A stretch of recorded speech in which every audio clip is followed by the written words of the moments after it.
నమస్కారం. దూరదర్శన్ యాదగిరి 7 గంటల వార్తా ప్రసారానికి స్వాగతం. వివరాల్లోకి వెళ్లే ముందుగా ముఖ్యాంశాలు చూద్దాం. హైదరాబాద్కు చేరుకున్న కోవిషీల్డ్ కోవాక్సిన్ టీకా తొలి విడతలో 6,50,000 డోసులు పంపిణీ. దేశంలో త్వరలో మరో 4 వ్యాక్సిన్లు అందుబాటులోకి వస్తాయన్న కేంద్ర ఆరోగ్య శాఖ.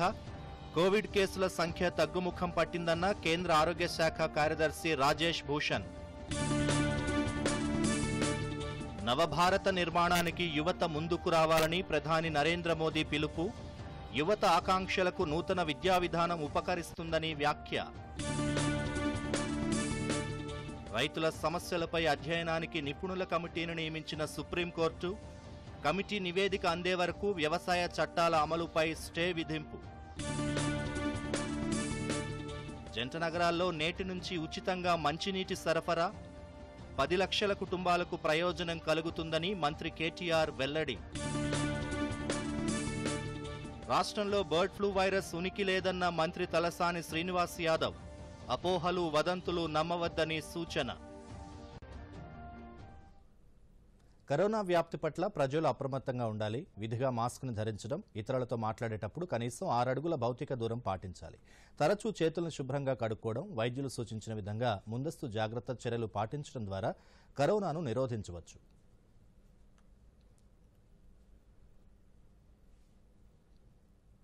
వార్తల్లోని వివరాలు. ఎప్పుడెప్పుడా అని ఎదురు చూస్తున్న కరోనా టీకా రాష్ట్రానికి వచ్చింది. పూణే నుండి ప్రత్యేక కార్గో విమానంలో కోవిషీల్డ్ వ్యాక్సిన్ శంషాబాద్ విమానాశ్రయానికి చేరుకుంది.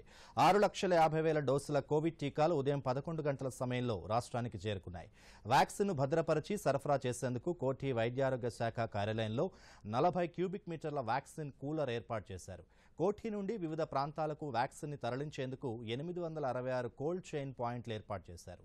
నగరానికి చెందిన భారత్ బయోటెక్ సంస్థ తయారు చేసిన కోవాక్సిన్ టీకా రాష్ట్ర ప్రభుత్వానికి అందజేసింది.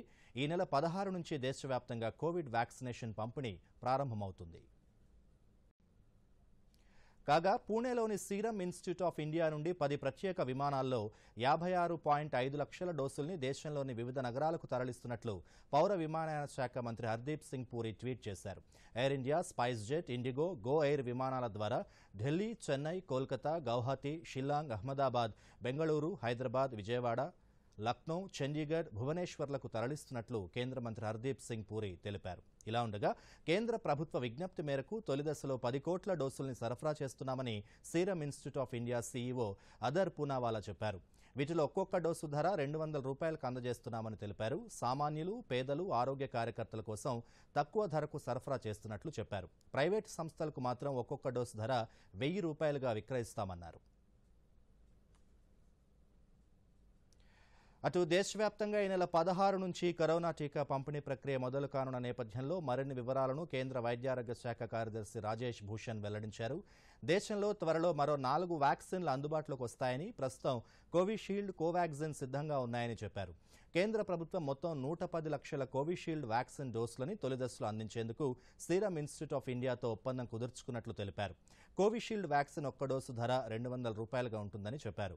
భారత బయోటెక్ తయారు చేసిన కోవాక్సిన్ 55 లక్షల డోసులు సరఫరా చేయనున్నట్లు రాజేష్ భూషణ్ తెలిపారు. అయితే ఈ 55 లక్షల డోసుల్లో 16.50 లక్షల డోసులను భారత బయోటెక్ ఉచితంగా సరఫరా చేస్తోందని, మిగిలిన 38.5 లక్షల డోసులకు గాను ఒక్కో డోసుకు 295 రూపాయలని కేంద్ర ప్రభుత్వం చెల్లిస్తుందని చెప్పారు. కోవిషీల్డ్, కోవాక్సిన్లు 2 అత్యవసర వినియోగంలో భాగంగా అందిస్తున్నట్లు నీతి ఆయోగ్ సభ్యులు డాక్టర్ వికే పాల్ చెప్పారు.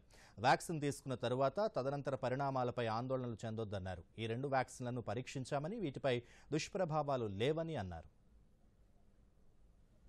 So the first key principle is to ensure people's participation, जन भागीदारी सुनिश्चित किया जाना बहुत आवश्यक है.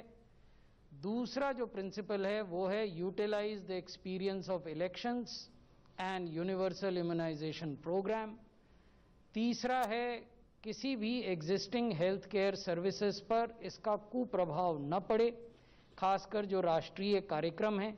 यानी हम ये नहीं चाहते जब कोविड प्रारंभ हुआ था तो बहुत सारी स्वास्थ्य सेवाएं बंद हो गई थीं, ऐसा न हो. अधिकतम यही हो सकता है कि अगर किसी चीज को हमें 2-3 दिन या 1 हफ्ते रीशेड्यूल करना है तो वो करें, लेकिन कोई भी स्वास्थ्य सेवा बंद न हो जब हम कोविड वैक्सीनेशन चला रहे हैं. No compromise on scientific and regulatory norms and other standard operating procedures. Since we are and state governments are governed by these standard operating procedures, and since these SOPs are in the public domain and therefore transparent, we would expect that everyone would very scrupulously follow these SOPs while the vaccination rolls out in the country. నవభారత నిర్మాణంలో భాగంగా యువతను ఉన్నతమైన పౌరులుగా తీర్చిదిద్దడంలో జాతీయ విద్యా విధానం కీలకమని ప్రధానమంత్రి నరేంద్ర మోదీ అన్నారు. యువత నిర్ణయాలు, ఆలోచనలకు, విశ్వాసాలకు నూతన విద్యా విధానం ప్రాధాన్యమిస్తోందని మోదీ పేర్కొన్నారు. జాతీయ యూత్ పార్లమెంట్ ఫెస్టివల్ ముగింపు కార్యక్రమాన్ని ఉద్దేశించి ప్రధాని వీడియో కాన్ఫరెన్స్ ద్వారా ప్రసంగించారు. స్వామి వివేకానంద జయంతి సందర్భంగా ప్రధాని నరేంద్ర మోదీ ఆయనకు ఘనంగా నివాళులర్పించారు. వివేకానందుడు తన రచనలు, బోధనల ద్వారా యువతలో జాతీయతా భావాలు పెంపొందించారని, స్వాతంత్ర సమరయోధులు ఆయన ద్వారా స్ఫూర్తి పొందారని అన్నారు. స్వామీజీ నుండి ప్రేరణ పొందిన పలువురు మన దేశంలో ప్రతిష్టాత్మక సంస్థలను నెలకొల్పారని మోదీ తెలిపారు. దేశ యువత శారీరకంగా, మానసిక దృఢత్వాన్ని పెంపొందించడంపై ప్రభుత్వం దృష్టి పెట్టిందన్నారు. దేశంలో కుటుంబ రాజకీయాల వ్యవస్థ నిర్మూలించాల్సిన అవసరం ఉందని ప్రధాని అభిప్రాయపడ్డారు. తమ ఇంటి పేరు ఆధారంగా ఎన్నికల్లో పోటీ చేసేవారు ఎంతో కాలం కొనసాగరని అన్నారు. ये सेंट्रल हॉल हमारे संविधान के निर्माण का गवाह है. देश के अनेक महान व्यक्तियों ने यहां आजाद भारत के लिए फैसले लिए, भारत के भविष्य के लिए चिंतन किया. साथियों, स्वामी जी ने जो देश और समाज को दिया है, वो समय और स्थान से परे हर पीढ़ी को प्रेरित करने वाला है, रास्ता दिखाने वाला है. आप देखते होंगे कि भारत का शायद ही ऐसा कोई गांव हो, कोई शहर हो, कोई व्यक्ति हो जो स्वामी जी से खुद को जुड़ा महसूस न करता हो, उससे प्रेरित न होता हो. स्वामी जी की प्रेरणा ने आजादी की लड़ाई को भी नई ऊर्जा दी थी. गुलामी के लंबे कालखंड ने भारत को हजारों वर्षों की अपनी ताकत और ताकत के एहसास से दूर कर दिया था. स्वामी जी का बहुत जोर उस बात पर भी था जिसको हमने कभी भूलना नहीं चाहिए. स्वामी जी हमेशा कहते थे और वो इस बात पर बल देते थे, वे शारीरिक ताकत पर भी बल देते थे, मानसिक ताकत पर भी बल देते थे. ఈ కార్యక్రమంలో లోక్సభ స్పీకర్ ఓం బిర్లా, కేంద్ర మంత్రులు రమేష్ పోఖ్రియాల్, కిరణ్ రిజిజు తదితరులు కూడా పాల్గొన్నారు. యూత్ ఫెస్టివల్లో ఎంపికైన 3 విజేతలకు బహుమతులు ప్రదానం చేశారు. నూతన వ్యవసాయ చట్టాల అమలుపై సుప్రీంకోర్టు స్టే విధించింది. తదుపరి ఉత్తర్వులు ఇచ్చే వరకు ఈ స్టే కొనసాగుతుందని అత్యున్నత న్యాయస్థానం స్పష్టం చేసింది. నూతన వ్యవసాయ చట్టాలపై ఆందోళన చేస్తున్న అన్నదాతల సమస్యల్ని పరిష్కరించేందుకు కమిటీ ఏర్పాటు చేస్తున్నట్లు సుప్రీంకోర్టు ధర్మాసనం పేర్కొంది. నూతన సాగు చట్టాలు, రైతుల ఆందోళనపై దాఖలైన పిటిషన్లపై ప్రధాన న్యాయమూర్తి జస్టిస్ ఎస్ఏ బాబ్డే నేతృత్వంలోని ధర్మాసనం విచారించింది. ఇలా ఉండగా నూతన వ్యవసాయ చట్టాల సమస్యలను అధ్యయనం చేయడానికి సుప్రీంకోర్టు కమిటీ ఏర్పాటు చేసింది. ఈ కమిటీలో హర్సిమ్రత్ మాన్, ప్రమోద్ జోషి, అశోక్ గులాటి, అనిల్ ధన్వంత్, భూపేంద్ర సింగ్ మాన్ ఈ కమిటీలో సభ్యులుగా ఉంటారు. అశోక్ గులాటి వ్యవసాయ ఖర్చులు, ధరల కమిషన్కు గతంలో చైర్మన్గా వ్యవహరించారు. ప్రమోద్ జోషి జాతీయ వ్యవసాయ అకాడమీ సంచాలకులుగా పనిచేశారు. మిగిలిన ఇద్దరు వ్యవసాయ రంగ నిపుణులు. సుప్రీంకోర్టు వేసిన కమిటీ ఉద్దేశం ప్రభుత్వాన్ని శిక్షించడం కాదని, కేవలం ధర్మాసనానికి నివేదిక సమర్పించేందుకేనని తెలిపింది. క్షేత్రస్థాయి పరిస్థితులను కూడా తెలుసుకోవాలనుకుంటున్నామని సుప్రీంకోర్టు ధర్మాసనం సభ్యులు చెప్పారు. కమిటీని నియమించే అధికారం తమకుందని ధర్మాసనం పేర్కొంది. కాగా రైతులు నేరుగా గానీ తమ తరపున న్యాయవాదుల ద్వారా సమస్యల్ని కమిటీకి వివరించాలని తెలిపింది. సమస్య పరిష్కారం కావాలనుకునే వారంతా కమిటీని సంప్రదించాలని సుప్రీంకోర్టు ధర్మాసనం సూచించింది.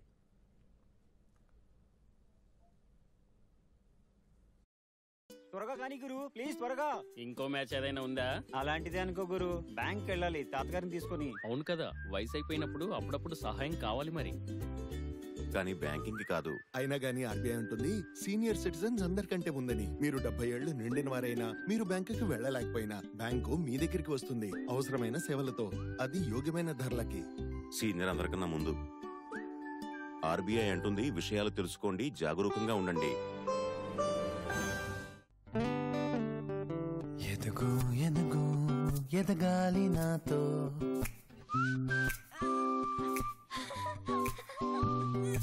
ఎదుగు ఎదుగు ఎదగాలి నాతో, ఎదుగు ఎదుగు ఎదుగు.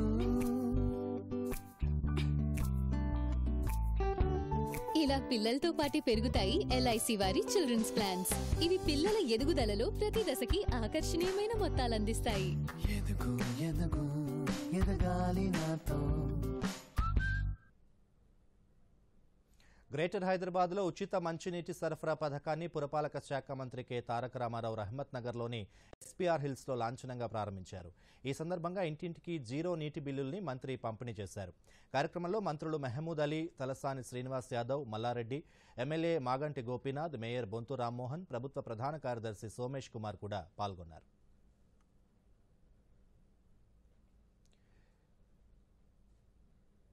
ఈ సందర్భంగా కేటీఆర్ మాట్లాడుతూ జీహెచ్ఎంసీ ఎన్నికల్లో సీఎం కేసీఆర్ ఇచ్చిన హామీ మేరకు ఉచిత తాగునీటి పథకాన్ని ప్రారంభించామన్నారు.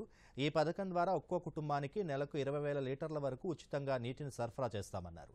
బస్తీల్లో నల్లాలకు మీటర్లు లేకున్నా ఉచితంగా తాగునీటిని సరఫరా చేయబోతున్నామని కేటీఆర్ పేర్కొన్నారు. అపార్ట్మెంట్లలో నీటి మీటర్లు తప్పనిసరిగా ఉండాలనే నిబంధన అమలు చేస్తామని చెప్పారు. జనవరిలో జారీ చేసే డిసెంబర్ బిల్లు నుంచే ఈ పథకం వర్తిస్తుందని తెలిపారు. ఉచిత మంచినీటి సరఫరా పథకంతో 10 లక్షల కుటుంబాలకు లబ్ధి చేకూరుతుందన్నారు. మా అక్క చెల్లెళ్ళు 100 మంది ఖాళీ కుండలు, ఖాళీ బిందెలు పట్టుకొని అక్కడికి పోయి ధర్నాలు చేసిన రోజుల నుండి ఈ రోజు ఉచితంగా 9 లక్షల మందికి, 9 లక్షల కుటుంబాలకు హైదరాబాద్ లో 20,000 లీటర్ల వరకు ఉచితంగా ఇచ్చే పరిస్థితి వచ్చిందంటే అది కేవలం మన ముఖ్యమంత్రి కేసీఆర్ గారి యొక్క ఘనత అని సందర్భంగా నేను మీకు విజ్ఞప్తి చేస్తా ఉన్నా. ఇప్పుడు ఇక్కడ నిలబడి మాట్లాడుతూ ఉంటే ఇప్పుడే సోదరుడు గోపీనాథ్ గారు చెప్తా ఉన్నారు, అన్న ఒక్కసారి ఈ ప్రాంతంలో ఏమేం జరిగినాయో చుట్టూ తిరిగి చూడండి అని చెప్పినారు. ఇటు చూస్తే బస్తీ దవాఖానా, ఇక ఆ పైన చూస్తే మనం గడుతున్న డబుల్ బెడ్రూమ్ ఇల్లు ఇంకో నిర్మాణ దశలో ఉన్నాయి, అది పూర్తవుతా ఉన్నాయి.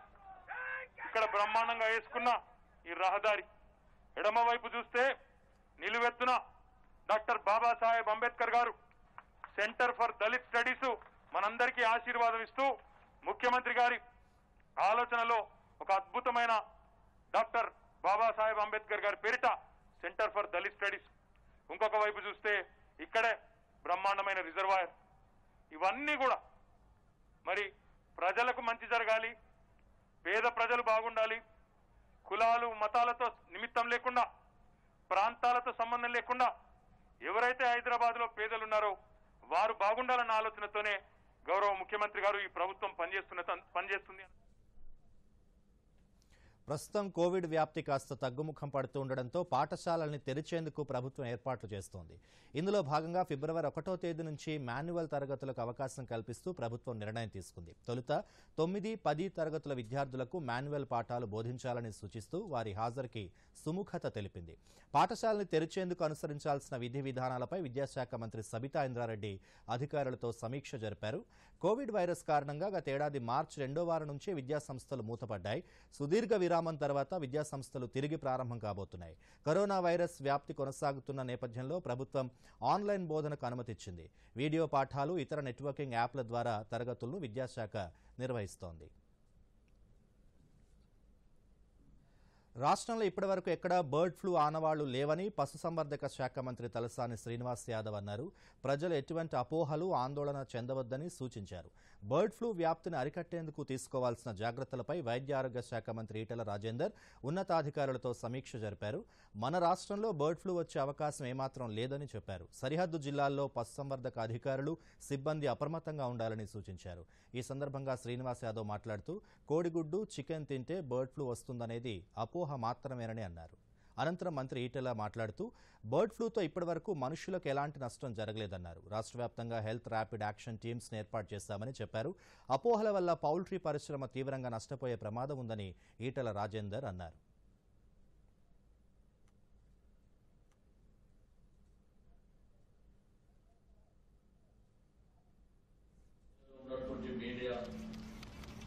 మరి పెద్ద కాంపిటీషన్లో ఉండి లేనిపోని న్యూస్ అంతా రోజు టీవీ పేపర్లో మనం చూస్తున్నాం. నేను పౌల్ట్రీ రంగ ప్రతినిధులకు చెప్పేది ఒకటే, మా డిపార్ట్మెంట్లో అలర్ట్గా ఉండడమే కాకుండా మీకు అన్ని విధాలుగా మా సహాయ సహకారం. ప్రకృతి వనరుల కళాకృతులు తయారు చేయడంలో గిరి వనితలకు సాంప్రదాయంగా వచ్చిన విద్య, ఆధునిక హంగులు, సాంకేతికత, మరికొంత శిక్షణ తోడైతే వారి నైపుణ్యాన్ని మెచ్చుకోక తప్పదు. ఆ కోవలోనే ముందుకు సాగుతున్నారు భద్రాద్రి జిల్లాలోని వివిధ ప్రాంతాల్లోని గిరిజన మహిళలు. దీనిపై దూరదర్శన్ అందిస్తున్న మరిన్ని వివరాలు. ప్రకృతిని కాపాడే విధంగా ప్లాస్టిక్ రహిత సమాజాన్ని సృష్టించుకునే బాధ్యతలో తమ వంతు ప్రయత్నంగా భద్రాద్రి కొత్తగూడెం జిల్లాలో నాబార్డ్ చేయూతతో నవభారత్ మహిళా సాధికారత భాగస్వామ్యంతో గిరిజన మహిళలకు ఉచిత శిక్షణ కల్పిస్తూ స్వయం ఉపాధి అవకాశాలు కల్పిస్తున్నారు. గిరిజన మహిళల్లో ఉన్న నైపుణ్యంతో పాటు కొత్త ఆలోచనలకు కోర్సులను అందించే వేదికగా మారింది. నవభారత్ సంస్థలు, కేంద్ర ప్రభుత్వం భాగస్వామ్య సంస్థలు వీరికి బాసటగా నిలిచాయి. స్వయం ఉపాధి అవకాశాలు లభిస్తున్నాయి. పలు శుభకార్యాలకు, వివిధ అవసరాలకు ప్లాస్టిక్ రహితంగా తాటి ఆకులతో వివిధ రకాల రంగులలో తాటాకు బుట్టలను, సంచులను, వివిధ రకాల ఆకృతులలో గిఫ్ట్ పౌచెస్ తయారు చేస్తున్నారు. Hand craft service, embroidering, tailoring, jute bag తయారీ, బ్యూటీ పార్లర్ ఇలా వివిధ రకాల వృత్తులను ఈ గిరిజన మహిళలు, యువతులు నేర్చుకుంటున్నారు. తయారు చేసిన వస్తువులను విక్రయించి దాంతో వచ్చిన డబ్బును వారికి అందించడం జరుగుతుంది. ఇప్పటివరకు 20 లక్షల రూపాయల వరకు గిరిజన మహిళలు అందుకున్నారు. శిక్షణ పొందుతున్న మహిళలకు 750 రూపాయల స్టైపెండ్తో పాటు ఉచిత శిక్షణ, వసతి సంస్థ కల్పిస్తుంది. Navabharat Ventures vice president Srinivasamurthy మాట్లాడుతూ ఇప్పటివరకు 2600 మందికి శిక్షణ ఇచ్చినట్లు చెప్పారు. ప్రతి బ్యాచ్లోనూ 25 నుండి 30 మంది ఈ శిక్షణ తీసుకుంటున్నట్లు తెలిపారు. Navbharat Ventures Limited is a 4-decade industrial house. Under these program, we are also going to conduct some other programs to bring the awareness on the various corporations like SC, BC, minorities and ST corporations through which women can be benefited. They can start the programs under the self-employment scheme by themselves. And a lot of people have started the own beauty parlors and the own tailoring shops for themselves, and some people are also going for the bridal makeup. And these people have formed as a MAC society through which whatever the orders are getting, they are executing the orders by utilizing the Navbharat Women Empowerment Center facility. Doordarshan Yadagiri వార్తలను ఇప్పుడు social మీడియాలో కూడా చూడొచ్చు. YouTube అయితే DD news Telangana, Twitter అయితే DD news Telangana @DD Yadagiri news, మరి Facebook అయితే DD news తెలంగాణలో చూసి సబ్స్క్రైబ్ చేసి లైక్ చేయండి, షేర్ చేయండి. హైదరాబాద్కు చేరుకున్న కోవిషీల్డ్, కోవాక్సిన్ టీకా తొలి విడతలో 6,50,000 డోసులు పంపిణీ. దేశంలో త్వరలో మరో 4 వ్యాక్సిన్లు అందుబాటులోకి వస్తాయన్న కేంద్ర ఆరోగ్య శాఖ. కోవిడ్ కేసుల సంఖ్య తగ్గుముఖం పట్టిందన్న కేంద్ర ఆరోగ్య శాఖ కార్యదర్శి రాజేష్ భూషణ్. నవభారత నిర్మాణానికి యువత ముందుకు రావాలని ప్రధాని నరేంద్ర మోదీ పిలుపు. యువత ఆకాంక్షలకు నూతన విద్యా విధానం ఉపకరిస్తుందని వ్యాఖ్య. రైతుల సమస్యలపై అధ్యయనానికి నిపుణుల కమిటీని నియమించిన సుప్రీంకోర్టు. కమిటీ నివేదిక అందే వరకు వ్యవసాయ చట్టాల అమలుపై స్టే విధింపు. జంట నగరాల్లో నేటి నుంచి ఉచితంగా మంచినీటి సరఫరా. 10 లక్షల కుటుంబాలకు ప్రయోజనం కలుగుతుందని మంత్రి కేటీఆర్ వెల్లడి. రాష్ట్రంలో బర్డ్ ఫ్లూ వైరస్ ఉనికి లేదన్న మంత్రి తలసాని శ్రీనివాస్ యాదవ్. అపోహలు, వదంతులు నమ్మవద్దని సూచన.